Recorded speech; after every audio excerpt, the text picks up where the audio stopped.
ছাত্রদলের নতুন কোনো কমিটি সামনে দেয়া হবে কিনা, না এরকম মাঠে গুঞ্জন আছে, অনেকেই আমাদের কাছেও জানতে চান যে ভাই কমিটি সামনে দিচ্ছে, একটু হাইলাইট হতে চায় বা একটু সামনে আসতে চায়, একটু হেল্প করেন। তো আপনার কাছে মানে আমি জানি না যে আসলে ছাত্রদল সামনে নতুন কোনো কমিটি দিচ্ছে কিনা। একটি হচ্ছে আমাদের এই কমিটির মেয়াদ 2 বছর, এটি প্রায় আরও হিসাব করলে 4 মাস প্লাস সময় আছে। একটি দলের সিদ্ধান্ত, আমরা যেহেতু আমি আবারও বলছি আমাদের দলের আমরা সহযোগী ছাত্র সংগঠন, আমাদের দলের সাংগঠনিক অভিভাবক হচ্ছে আমাদের দলের হচ্ছে ভারপ্রাপ্ত চেয়ারম্যান জনাব তারেক রহমান। উনি যখন চাইবেন তখন নতুন কমিটি হবে, এটি ওনার সিদ্ধান্ত বলে আমরা মনে করি, এবং ছাত্র দলের বিষয়টি উনি দেখাশোনা করেন আমাদেরকে।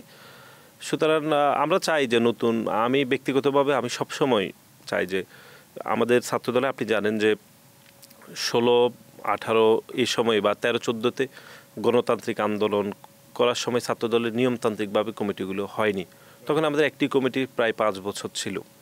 সুতরাং আমি সবসময় চাই ছাত্রদলের কমিটি একদম সময়সীমা ধরে হওয়া উচিত, এটি আমার ব্যক্তিগত অভিমত। তাহলে হচ্ছে যারা লিডারশিপের মধ্যে 5 লাইনে থাকে তারা আসলে কেউ বঞ্চিত হয় না।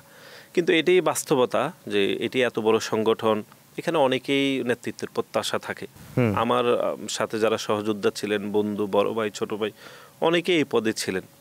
দল আমাকে নমিনেটে বা দায়িত্ব দিয়েছে, কিন্তু এমন না যে যারা বাদ পড়েছে তারা কেউ অযোগ্য। তারাও লম্বা সময় প্যাসিবাদের বিপক্ষে আন্দোলন করেছে, জেল খেটেছে, তারাও খুবই যোগ্য ছিল।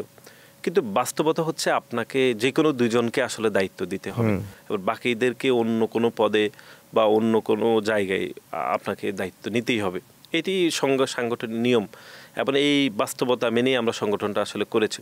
সুতরাং আমি ভবিষ্যতে যারা ছাত্রদলের নেতৃত্ব প্রত্যাশী তাদের সকলের প্রতি আমার শুভকামনা রয়েছে। ব্যক্তিগতভাবে আমার কোনো ধরনের রাগ, ক্ষোভ, অভিমান কার প্রতি নাই যে তারা কেন চাইছে বা তারা কেন চাইবে, এরকম কোনো কিছু নেই। আমি মনে করি অবশ্যই তারা চাইবে, এবং দল যখন মনে করবে, বিশেষ করে আমাদের ভারপ্রাপ্ত চেয়ারম্যান জনাব তারেক রহমান, অবশ্যই কমিটি হবে, এবং এটি নির্দিষ্ট সময় হওয়া উচিত বলে আমি মনে করি।